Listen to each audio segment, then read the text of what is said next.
প্রতিবাদ করে নাই। মসজিদের মধ্যে এক কোনায় একজন অন্ধ আশিক রাসূল বসেছিল, অন্ধ। চোখ অন্ধ হলে কি হবে, দিল অন্ধ ছিল না।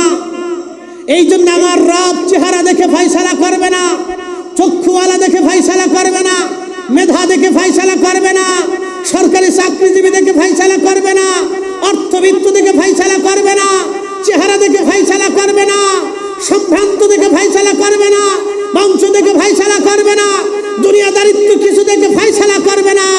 আমার আল্লাহ এইগুলি দেখে ফয়সালা করবে না। আমার আল্লাহ ফয়সালা করবে কাল দেখে, ইশকে রাসূল দেখে, ঈমান দেখে, তাকওয়া দেখে, ঈমানদারিত্ব দেখে আমার আল্লাহ ফয়সালা করবে। মসজিদের ভিতরে হাজার হাজার মুসলমান বসা, একজনের জবানে কোনো প্রতিবাদ ছিল না। মসজিদের এক কোণায় একজন আশিক রাসূল আব্দুল্লাহ ইবনে আফিফ রাদিয়াল্লাহু আনহু বসেছিলেন। তিনি মসজিদের কোণাতে অন্ধ হলে কি হবে, দিল অন্ধ ছিল না। সে অন্ধ সেই দিন দাঁড়িয়ে যায় মসজিদের মধ্যে গর্জন ছেড়ে বললে, হে মারজানার ছেলে, হে মারজানার বেটা, তুই কাকে মিথ্যাবাদী বলতেছ? দুশমনকে তুমি আজকে আমিরুল মুমিনিন বানিয়েছ, ইয়াজিদকে আজকে আমিরুল মুমিনিন বলতেছ, আমার হুসাইনকে আজকে মিথ্যাবাদী বলতেছ।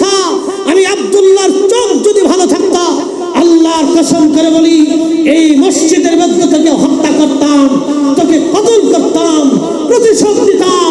কিন্তু আল্লাহ আমার চোখ দেয় নাই, আমি অন্ধ। আজকে তোর প্রতিশোধ দিতে পারলাম না, আমি আল্লাহ আমাকে অন্ধ করেছে শুধু ইশকে রাসূলের কারণে। আশিক রাসূল সেই দিন ইমাম হুসাইনের পক্ষ নেওয়ার কারণে মসজিদ থেকে বের করে এনে তাকে জবাই দেওয়া হয়েছিল। জীবন দিয়েছিলেন আফিফ, কিন্তু ইমান বিক্রি করে নাই। ওই মসজিদের মধ্যে নামে মুসলমান হাজার হাজার, কিন্তু কামের মুসলমান ছিল একজন। কথা বলে ঠিক।